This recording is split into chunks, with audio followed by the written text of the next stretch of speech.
Hey, hi, what's up guys? Sarma here with an exciting tutorial in Java.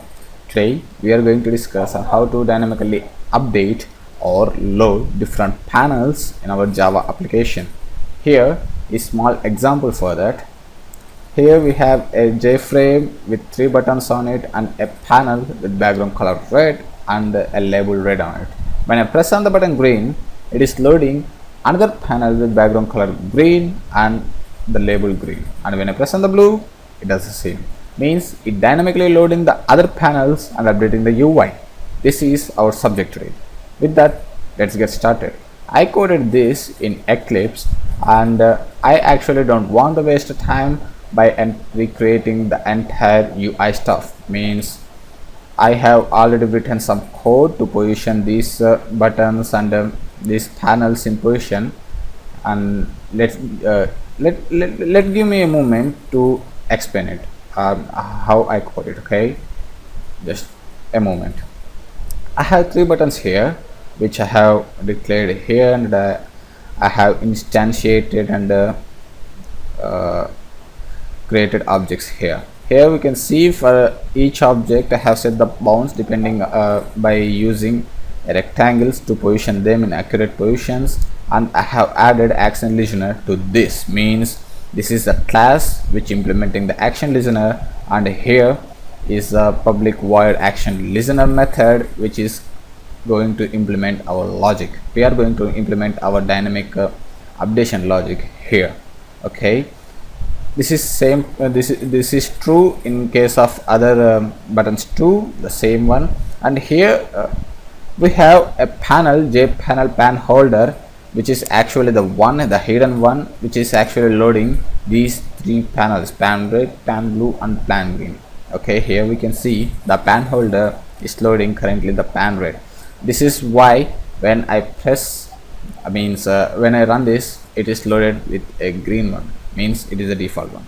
When if I change it to blue or green, let's do it. You can see, okay, this is a pan holder which is loading these panels. Here we can see the panel is my custom class which I created by inheriting all the properties of jpanel and giving a label name and giving a color. Okay, here you can see. And what the logic is, when something happened, means when an action performed, the pan holder will remove all the components on it and updates with other component. Means okay, let's give me a moment to implement this logic here. Okay, and here the red button, blue button and green buttons are added with action listener to this, and this is the one. Okay, when any action happen, what we have to do is we have to remove all the components. Means the pan holder basically loading just a pan blue or pan green, means a panel object. Okay, first we are going to remove that. Pan holder dot remove all.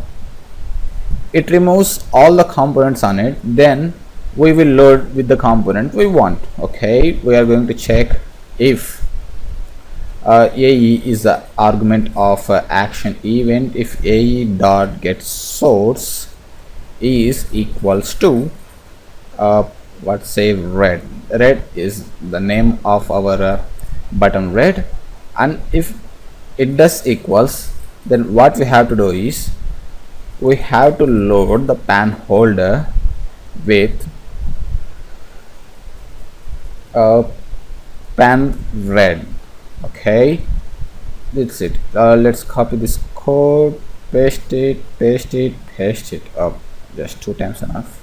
And here we can write else if the get source is equal to blue, then we are going to update the pan holder with color blue. In other case, means other case, what the other case, it must be definitely the green one. Okay, pan holder will added with pan green. Alright, this is the simple logic here, and if you run, you really can't observe any change here because we have done it by we didn't update our UI yet. So to make this, just write this code pan holder dot sorry update UI, which means it updates all the pan holder UI components and updated and will be rendered again. Okay, here you can see. Yes, we did it. This is our one. We can this is the main part. If you don't try this, there is really no meaning for this. Means even though the UI is updating, you can't really notice what is happening. So don't forget about this. You can actually use revalidate, since it is a JFrame, okay, but there is some issues. I really don't know why it is happening in that direction, okay. But this is the best way. I think this is not the best way to do that. The best way to do that is to update the component which is being changed. All right, the pan holder is only being changed by this action, so I am updating the pan holder alone. Okay, this is all about it, and I guess this is working fine. And thanks, this is my first tutorial, and I know I might be somewhat little bit nervous, but in my next tutorial I will avoid this, means my nervousness. Okay, thanks for listening. Dharma here. Thank you once again.